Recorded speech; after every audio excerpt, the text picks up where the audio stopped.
누군가가 당신의 한 발짝 뒤에서 따라온다. 이름은 없다. 얼굴도 떠오르지 않는다. 그런데 이상하게도 기척은 있다. 발소리의 간격이 당신의 보폭과 닮아있고 멈추면 함께 멈춘다. 낮에는 그림자처럼 붙고 밤에는 생각처럼 달라붙는다. 사랑일까?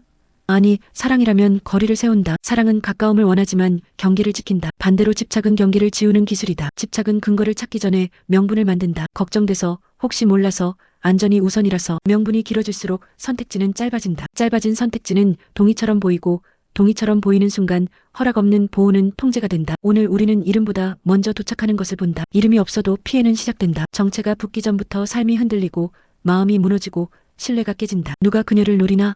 왜 하필 그녀인가? 무엇이 이 감정을 부풀리고 누가 그 부풀어 오른 감정에 공기를 불어넣는가? 정체는 곧 밝혀질 것이다. 그러나 정체가 밝혀져도 사라지지 않는 것이 있다. 끝없는 집착이다. 그러니 질문을 바꾸자. 누가냐보다 무엇이 그녀를 무너뜨렸느냐로. 그리고 오늘 그 무엇을 끝까지 따라간다. 정체보다 무서운 건 그녀를 무너뜨린 집착 그 자체였다는 사실을. 영란은 스스로를 지키는 방법을 안다고 믿었다. 낯선 메시지는 지우고 계정 보안은 강화하고 귀가 동선은 바꾸고 주변에 신호를 보낸다. 이 정도면 괜찮을 줄 알았다. 그러나 지워지지 않는 게 있다. 느낌이다. 등 뒤에 얕은 숨, 우연이라 하기엔 지나치게 정확한 타이밍의 등장, 필요 이상으로 자세한 누구의 관심. 사람은 말보다 느낌에 먼저 반응한다. 느낌이 길어지면 일상이 먼저 무너진다. 집중은 쉽게 깨지고 밤은 짧아지고 소리는 커지고 길은 낯설어진다. 안부 전화가 걱정이 아니라 신문처럼 들리고 친한 얼굴이 위로가 아니라 의심으로 보이기 시작한다. 이것은 이상 반응이 아니다. 정상적인 방어 반응이다. 집착은 일상을 먼저 공격하고 일상은 가장 먼저 금이 간다. 주변은 말한다. 신경 쓰지 마. 괜찮아질 거야. 하지만 신경을 쓰는 건 영나가 아니라 상황이다. 신경을 끌 수 없는 상황에서 신경 끄라는 말은 결국 혼자 버티라는 말이다. 혼자 버틸수록 집착은 조용히 성장한다. 집착의 무기는 소리치지 않음이다. 소리를 내지 않으니 피해자만 시끄러워 보인다. 그래서 오해가 뒤따른다. 과민 반응 아니야? 누굴 그렇게 의심해? 오해가 쌓이면 피해자는 다시 침묵한다. 침묵은 비어있지 않다. 침묵은 말하지 못한 모든 것으로 가득 찬 상태다. 축적된 설명, 미뤄둔 해명, 끝내 삼킨 감정이 안쪽에서 무게를 만든다. 그러니 질문을 바꾸자. 정체가 누구냐보다 누가 영나를 침묵하게 만들었나를. 범인은 아직 이름이 없지만 침묵을 강요하는 구조는 이미 존재한다. 관심과 간섭의 경계, 보호와 통제의 흐릿한 선, 사랑과 집착을 구분하지 못하는 시선. 이 흐릿한 선에서 가장 먼저 무너지는 건 사실관계가 아니라 자기 신뢰다. 내가 과민한 걸까? 아니다. 과민이 아니라 감지다. 피해자는 가장 먼저 아는 사람이다. 몸이 위험을 먼저 배운다. 그러니 우리는 정체를 사냥하는 동안 영나의 감지 능력을 되돌려주는 일부터 시작해야 한다. 기록하고 공유하고 선을 긋고 도움을 요청하는 용기. 이 네 가지가 영나를 살린다. 정체는 나중에 붙여도 된다. 지금 필요한 건 무너지지 않는 마음이다. 여러분이라면 지금 무엇을 하겠는가? 증거가 없으니 기다리겠는가? 아니면 증거를 만들기 전에 삶을 지키겠는가? 기다림은 늘 편해 보이지만 편안함이 안전을 보장하지 않는다. 움직임은 때로 눈에 띄지만 눈에 띄는 것이 곧 위험은 아니다. 위험은 경계 없는 가까움에서 오고 안전은 분명한 거리에서 온다. 거리를 다시 세우는 순간 집착의 손은 멀어진다. 집착은 거리두기에 약하다. 집착은 처음부터 공격하지 않는다. 처음에는 친절, 그 다음에는 세심함, 그 다음에는 필요 이상으로 정확한 기억으로 다가온다. 생일을 기억하고 취향을 기억하고 동선까지 기억한다. 기억의 양이 애정의 크기처럼 보이지만 사랑은 기억의 양으로 증명되지 않는다. 사랑은 거리를 지키는 기술, 집착은 거리를 지우는 기술이다. 거리를 지우려면 명분이 필요하다. 그 명분은 대개 걱정의 얼굴을 하고 온다. 걱정돼서 안전이 중요하니까 혹시나 싶어서. 걱정의 문장이 길어질수록 상대의 선택지는 짧아진다. 짧아진 선택지는 동의처럼 보이게 만든다. 이때의 동의는 진짜 동의가 아니다. 압박에 굴복한 묵인이다. 영나의 일상에 스며든 통제의 문법은 분명하다. 질문이 많아지고 확인이 많아지고 보고가 많아진다. 어디야? 가 인사가 되고 누구랑 있어? 가 습관이 된다. 처음엔 관계의 온도처럼 느껴지지만 온도가 지나치면 화상이 된다. 우리는 보통 말의 내용을 본다. 그러나 더 중요한 건 말의 빈도와 타이밍이다. 필요 없는 순간의 질문, 필요 이상의 반복은 감시의 문법이다. 감시는 애정처럼 보일 수 있으나 애정과 감시의 차이는 동의다. 동의가 없는 관심은 간섭이고 간섭이 반복되면 집착이다. 집착은 끊임없이 다가오고 거절 앞에서 폭발한다. 거절은 아니오를 말하는 것이고 집착에게 아니오는 종지부가 아니라 도전장이다. 그래서 거절 다음에는 더 큰 선물, 더 낮은 톤, 더 가까운 거리가 따라붙는다. 가까움은 안전의 언어로 포장되지만 피해자에게 가까움은 곧 위험이다. 가까워질수록 숨쉴 공간이 줄어든다. 여기서 필요한 건 경계선언이다. 여기까지입니다. 이 한 문장은 짧지만 어렵다. 왜 어렵나? 때로 경계선언은 관계의 끝을 의미하기 때문이다. 하지만 끝내지 않으면 끝내질 수 없다. 끝내지 못한 관계는 끝나지 않는 위험으로 남는다. 그러니 선언하자. 이 시간 이후 연락은 받지 않습니다. 업무 외적 동선 공유는 하지 않습니다. 개인 연락은 거절합니다. 이 문장들은 공격이 아니라 국경 표지판이다. 표지판이 없으면 선의의 방문과 무단 침입이 같은 길을 쓴다. 애매함은 오해를 낳고 오해는 통로를 만든다. 집착은 그 통로로 들어온다. 우리는 통로를 닫아야 한다. 여러분은 지금 어떤 문장을 자신에게 선물하겠는가? 나는 내 삶의 경계를 정할 권리가 있다. 이 문장은 선언이 아니라 복구다. 무너진 마음의 기초를 복구하는 첫 벽돌이다. 벽돌 하나가 놓이면 다음 벽돌은 더 쉽게 놓인다. 그렇게 세운 벽은 정체가 밝혀질 때까지의 임시 성벽이 된다. 임시라도 충분하다. 지금은 버티는 시간이니까. 버티는 동안 집착은 스스로 흔적을 남긴다. 흔적은 결국 문턱이 된다. 이름 모르는 공포는 느낌의 언어로 다가온다. 그래서 증거 이전에 증상이 나타난다. 잠이 얕아지고 불이 꺼져도 마음은 더 깨어있고 사소한 소리도 몸이 먼저 튄다. 이건 병이 아니라 방어체계가 작동한다는 신호다. 하지만 방어가 길어지면 피로가 오고 피로가 길어지면 무력감이 온다. 무력은 침묵을 부르고 침묵은 위험을 부른다. 그러니 피로가 쌓이기 전에 습관을 만들자. 기록의 습관, 공유의 습관, 요청의 습관, 루틴의 습관. 기록은 감정이 아니라 사실을 붙잡는다. 시간, 장소, 빈도, 길이, 단어, 맞춤법,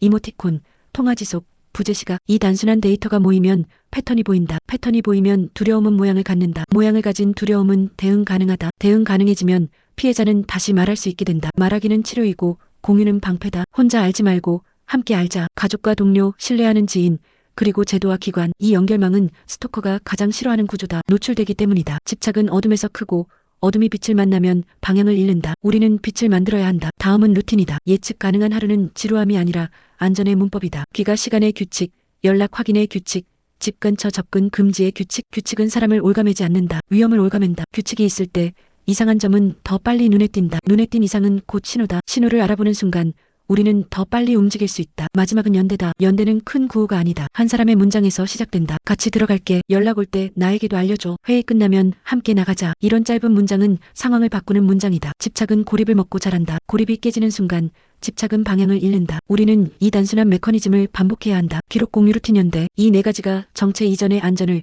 정체 이후의 회복을 동시에 준비한다. 여러분은 지금 어떤 하나를 시작하겠는가? 기록인가? 공유인가? 루틴인가? 연대인가? 무엇이든 좋다. 하나면 충분하다. 하나가 시작되면 나머지는 따라온다. 따라오는 동안 정체는 스스로 모습을 드러낸다. 집착은 오래 숨지 못한다. 오래 숨는 동안 패턴이 두꺼워지고 실수가 커지고 흔적이 선명해진다. 정체가 공개되기 직전 늘 먼저 도착하는 진실이 있다. 그는 사랑이 아니라 집착을 선택했다는 진실. 우리는 사실 이미 알고 있었다. 경계 선언을 무시한 기록, 거절 뒤에 더 길어진 메시지, 우연이라 보기 어려운 동선의 일치, 필요 이상의 정확함. 이 흔적들이 가리키는 건 한 사람의 이름만이 아니다. 한 사람의 태도다. 태도는 정체와 분리되지 않는다. 태도가 정체를 만들고 정체는 태도를 반복한다. 그래서 정체가 밝혀질 때의 충격은 대개 태도를 확인했을 때의 실망으로 바뀐다. 설마 그럴 리가 뒤에는 늘 그럴 수도 있었다가 숨어 있다. 우리는 가능성을 못 본 게 아니라 보지 않기로 했던 것이다. 정체가 드러나는 순간 또 다른 질문이 뒤따른다. 왜 아무도 막지 못했을까? 사실 아무도 못 막은 게 아니다. 누군가는 모른 척했고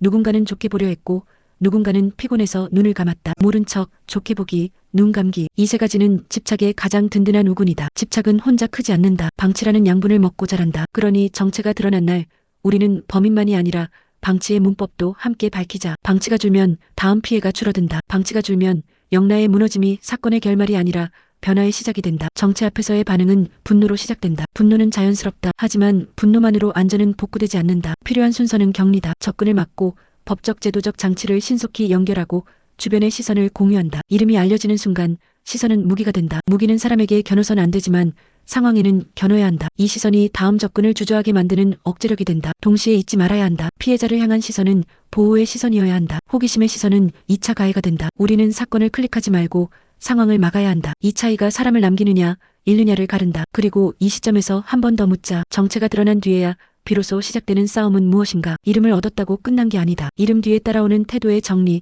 거리의 재설정, 권한의 회수가 시작되어야 한다. 다시 말해 영라가 주어가 되는 문장이 필요하다. 내가 정한다. 내가 결정한다. 내가 멈춘다. 주어가 바뀌면 이야기의 속도와 방향이 바뀐다. 정체가 드러난 뒤에야 진짜 이야기가 시작된다. 사람들은 흔히 말한다. 이제 끝났네. 그러나 끝난 건 이름 찾기일 뿐.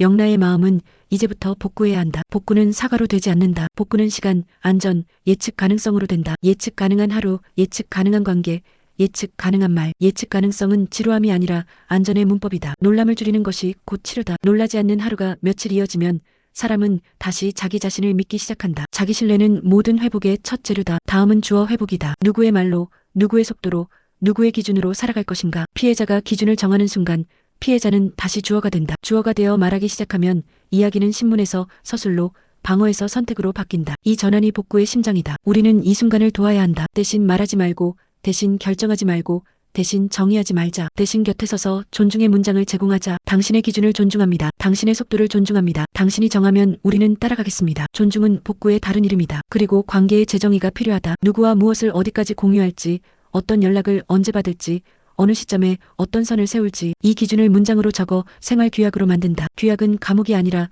안심의 약속이다. 약속이 공유되면 주변은 추측을 줄이고 예측 가능한 도움을 제공할 수 있다. 예측 가능한 도움은 피해자의 에너지를 절약하고 절약된 에너지는 치유에 쓰인다. 치유는 거창하지 않다. 편안하게 앉아 차를 마시는 시간, 아무 일도 없는 밤, 알람 없이 자는 아침이 치유다. 이 사소한 풍경들이 다시 모이면 사람은 자신의 삶을 다시 주워 담기 시작한다. 마지막으로 흔적과 함께 사는 법을 배워야 한다. 사건은 끝나도 흔적은 남는다. 흔적이 남는 건 정상이다. 흔적이 있다는 사실이 잘못이 아니다. 흔적이 사라져야만 정상인 것이 아니라 흔적과 함께 살아갈 수 있으면 정상이다. 우리는 흔적을 지우는데 모든 힘을 쓰기보다 흔적을 다루는 기술에 힘을 쓴다. 안전 루틴을 일상화하고 경계 문장을 생활화하고 공유 네트워크를 습관화한다. 이 세 가지는 영남만을 위한 게 아니다. 다음 사람을 막는 집단의 면역이다. 면역이 생기면 집착은 들어오기 전에 머뭇거린다. 머뭇거림이 길어질수록 피해는 줄어든다. 이것이 우리가 콘텐츠로도 할 수 있는 현실적 도움이다. 오늘 우리는 이름을 찾는 이야기를 한 것 같지만 사실은 이름이 없어도 보이는 것에 대해 말해왔다. 그 이름은 집착이다. 집착은 사랑의 파생이 아니라 사랑의 실패다. 경계 없는 친절, 동의 없는 보호, 거절을 인정하지 않는 애정은 사랑이 아니다. 사랑은 거리를 세우고 집착은 거리를 없앤다. 거리가 사라질 때 사람은 사라진다. 영란은 사라지지 않았다. 그녀는 버텼고 기록했고 공유했고 경계했고 결국 다시 자신을 주어로 세웠다. 정체는 밝혀졌다 해도 우리가 오래 기억해야 할 이름은 집착이다. 이 이름을 잊지 않는 한 우리는 비슷한 위험 앞에서 더 빨리 움직일 수 있다. 여러분은 오늘의 이야기를 어떻게 들었는가? 정체를 밝히는 속도가 더 중요하다고 느꼈는가? 아니면 안전을 회복하는 속도가 더 시급하다고 보였는가? 여러분의 생각을 남겨주세요. 여러분의 한 줄이 누군가에겐 지지의 표지판이 된다. 그리고 한 가지만 약속하자. 스포트라이트는 정체에 쏟아지겠지만 우리의 조명은 피해자의 회복을 비춘다. 누가 그녀를 노렸는지보다 어떻게 다시 자신을 지켜냈는지에 대하여. 정체보다 무서운 건 그녀를 무너뜨린 집착이었다. 그리고 오늘 우리가 붙잡을 문장, 정체보다 먼저 지킬 건 그녀의 안전이다.